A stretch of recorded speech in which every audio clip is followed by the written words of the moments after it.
قرآن مجید کی جو آیہ کریمہ میں نے تلاوت کی ہے نا، سورہ آل عمران کی آیت نمبر 181 کا ابتدائی حصہ ہے۔ فرمایا لقد سمع اللہ قول الذین قالوا ان اللہ فقیر ونحن اغنیاء۔ فرمایا بے شک اللہ نے سن لیا ہے جن لوگوں نے یہ کہا ہے کہ اللہ فقیر ہے اور ہم غنی ہیں، معاذ اللہ، اللہ نے سن لیا ہے۔ یہ سورہ آل عمران ہے۔ ذرا اس کی جو شان نزول ہے اس کی طرف آئیے گا۔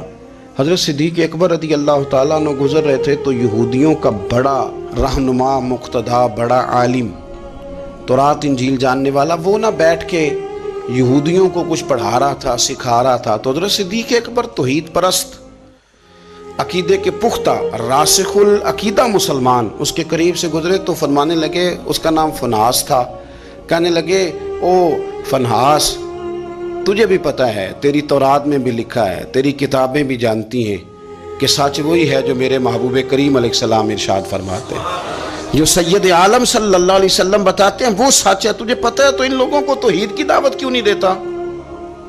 یہ پھر شرک میں، بت پرستی میں، کفر کی طرف بڑھتے جا رہے ہیں۔ ان کو پیغام توحید دے، یہ اللہ تبارک و تعالیٰ کی عبادت کریں، اس مالک کی جس نے میرے نبی پاک کو اپنا رسول بنا کے بھیجا، اس طرف ان کی رغبت دے۔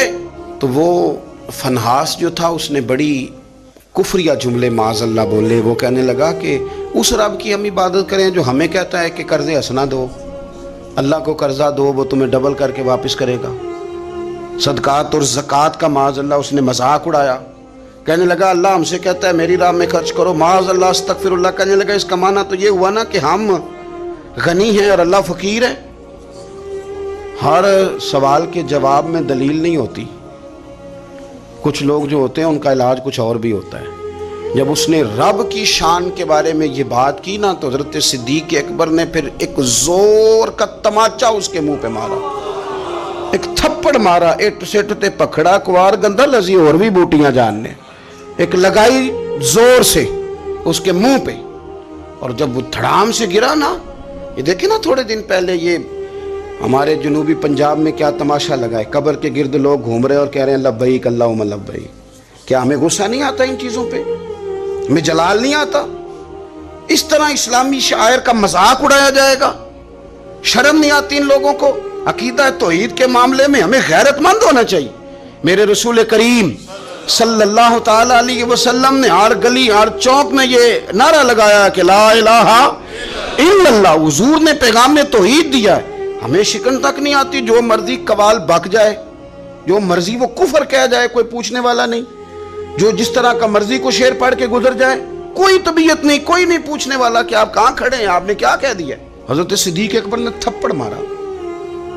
اب وہ چونکہ ان کا بڑا مقتدا تھا، پیشوا تھا، وہ حضور سید عالم صلی اللہ علیہ وسلم کی بارگاہ میں آیا اور وہ سارے لوگ آئے، نے آ کے کہا جی ابو بکر نے تھپڑ مارا ہے۔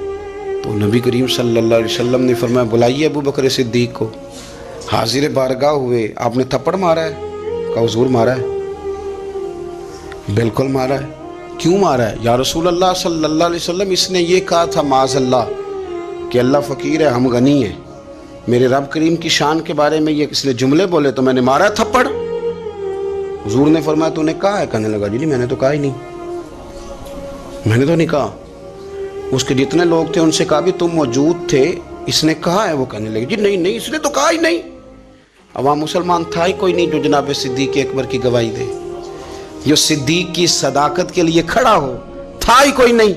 جب وہ سارے کہنے لگے جی نہیں کہا ہی نہیں، یہ معاذ اللہ غلط کہہ رہے ہیں، کہا ہی نہیں، جب وہ سارے مکر گئے تو رب کریم کے قرآن نے بولنا شروع کر دیا۔ یہودی مکر گئے اور جناب صدیق اکبر کی گواہی جب بندوں میں سے کوئی دینے والا نہ رہا تو مالک نے فرمایا میں جو گواہ ہوں ابو بکر صدیق، میں جو گواہ ہوں لقد سمع اللہ قول الذین قالوا ان اللہ فقیر ونحن اغنیاء۔ فرمایا کسی مسلمان نے سنا یا نہیں سنا، اللہ نے سن لیا ہے، اللہ نے سنا ہے اس کے قول کو جس نے کہا کہ اللہ فقیر ہے اور ہم غنی ہیں، قربان جائیں اس شخص کی عظمت کا کیا کہنا جس کی گواہیاں میرا رب کریم عطا فرمائے۔ وہ اتنے بڑے آدمی بیاں ہو کس زبان سے مرتبہ صدیق اکبر کا کہ محبوب خدا محبوب ہے صدیق اکبر،